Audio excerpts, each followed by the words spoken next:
충주호입니다. 별다른 생각 없이 느지막이 떠난 여행이라 특별할 건 없는 여행입니다. 정해둔 곳도 없고 11시 남짓 떠났으니 멀리 가기도 애매합니다. 가까운 청풍호 충주호를 지나 괴산 방향으로 달릴 생각입니다.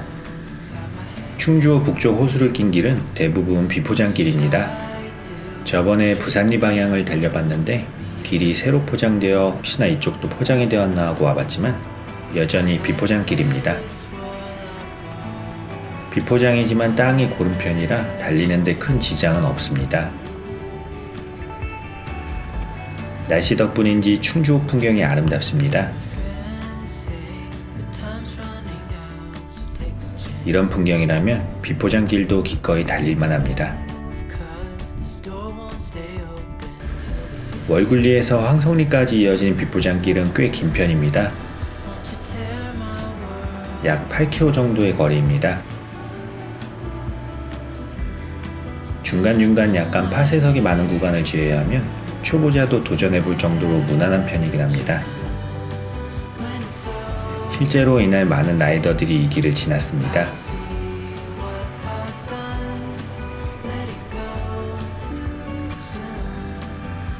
그늘에 세우고 잠시 청풍호를 구경합니다. 날씨가 화창하니 호수 풍경이 덩달아 더 아름답게 보입니다. 비봉산 케이블카도 보이고 저 멀리 청풍호 분수도 보입니다.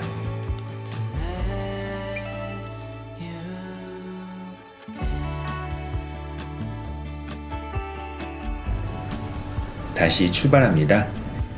임도보단 아무래도 포장도로가 달리기 수월합니다.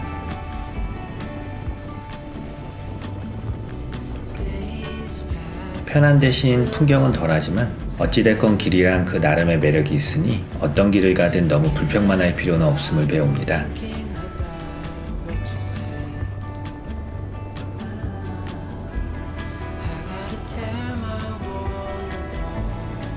충주호는 집에서 가깝기 때문에 가끔 시간 나면 생각 없이 한 바퀴 돌기 좋습니다.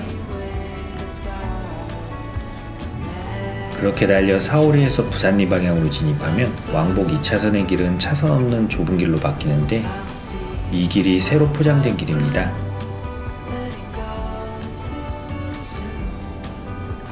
새로 포장되어 노면도 좋고 길폭도 차선 없는 길치곤 넓은 편이라 달리기 꽤 괜찮은 길입니다.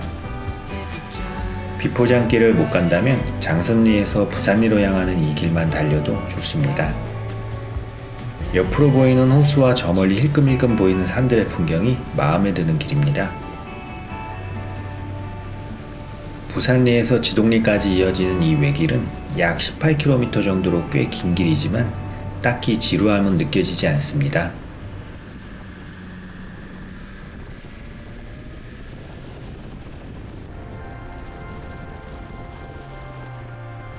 왕복 2차선의 도로를 따라 달립니다.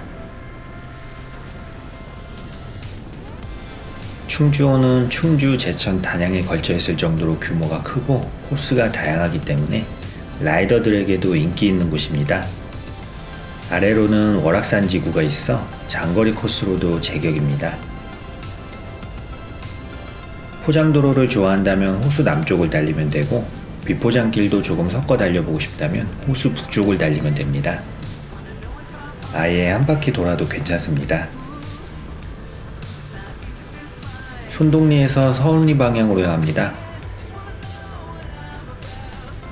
서운리에서 충주 시내로 향하는 임도길도 포장이 되었는지 한번 확인해보고 싶어서입니다.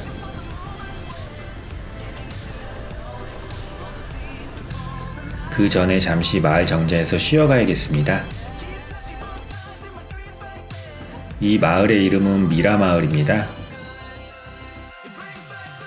아름다운 비단 치마폭이란 뜻인데 옛날 토정 이지암 선생이 이름 붙인 미라곡에서 유래한다 합니다.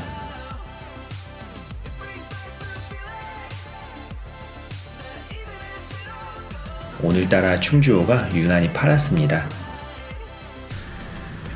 잘 쉬고 다시 출발합니다.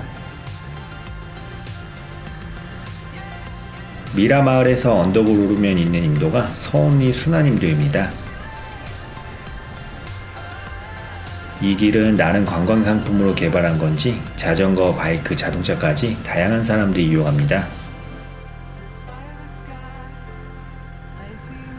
꽃도 있고 옆으로 보이는 풍경도 꽤 괜찮은 편이지만 길이 좁은 편이라 차와 바이크도 교행하기 조금 애매한 길입니다. 거기다 길을 지나는 차량도 생각보다 많아 그렇게 유쾌하지만은 않습니다. 임도에서 나와 포장도로를 달립니다. 괴산까지 가야 하는데 충주호에서 너무 시간을 많이 소모했습니다. 서둘러 충주를 벗어나 괴산에 진입합니다.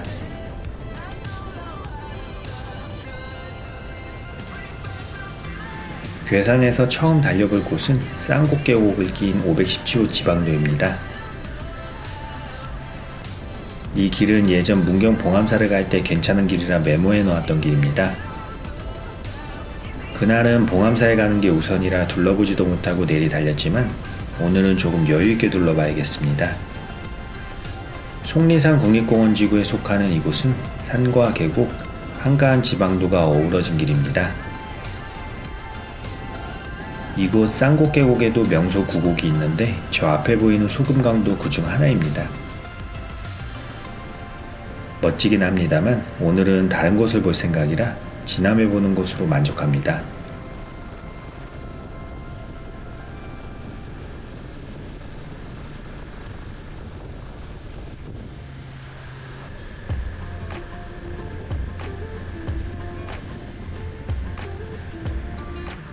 그렇게 달려 도착한 곳은 쌍곡폭포 입구입니다. 9곡 중 하나인 쌍곡폭포를 구경하려면 좀 걸어야 합니다. 주차장에 주차하고 걸어 오릅니다. 주차장에서 700~800m 남짓한 거리를 걸으면 쌍곡폭포입니다. 폭포를 구경할 수 있는 각도도 그렇고 썩 흡족한 풍경은 아닙니다. 위로 올라봐도 마찬가지입니다. 시간도 많이 걸린 데다 걷느냐 땀까지 흘렀습니다. 다시 달립니다. 땀은 달리면 식혀야겠습니다. 이곳 쌍곡계곡길은 주차장에서 구경할 수 있는 소금강만 구경하고 나머지는 그냥 라이딩하며 구경하는 게 나을 것 같습니다.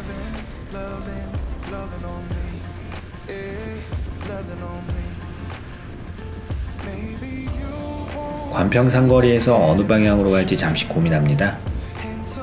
괴산 여행이니 관평리 방향으로 가는 게 맞을지 모르겠지만 그쪽은 다녀온 지 얼마 되지 않아 조금 내키지 않습니다. 문경의 완장리 방향으로 향합니다.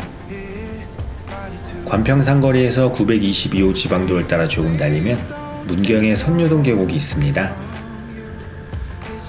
그 옆으로 난 길 따라 조금 내려가면 멋진 문경 선유동 계곡이 나옵니다.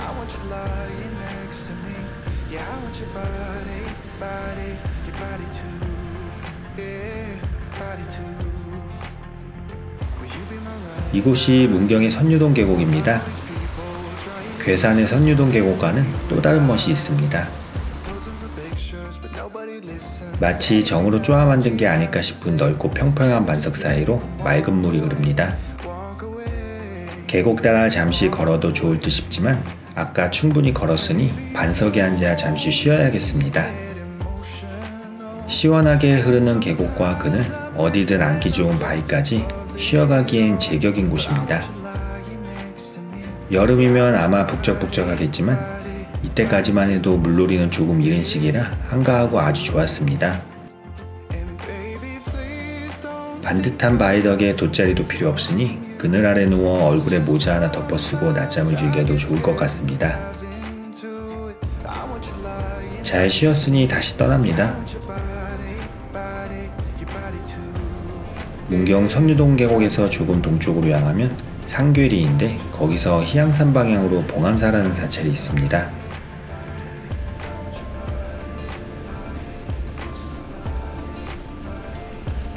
봉암사는 스님들의 수행처로 연중 부처님 오신 날 단 하루만 일반에 개방되는 곳입니다. 비록 들어갈 수는 없지만 멋진 희양산 봉우리를 보며 달리는 재미가 있는 길입니다. 봉암산은 오르는 길도 좋고 문화재도 많은 데다 100군데까지 오르는 계곡길도 아름다워 종교와 상관없이 한 번쯤 가봐도 좋은 곳입니다. 물론 연중 하루만 개방되다 보니 사람이 많은 건 어쩔 수 없습니다.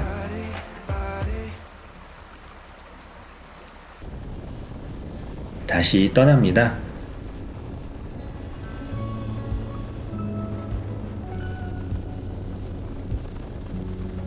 쌍용 계곡을 거쳐 괴산 방향으로 가야겠습니다. 내륙의 한가한 길을 별 생각 없이 달립니다. 희양산에서 쌍용 계곡까지는 행정구역산 문경에 속하는 곳인데 문경도 좋은 곳이 상당히 많습니다.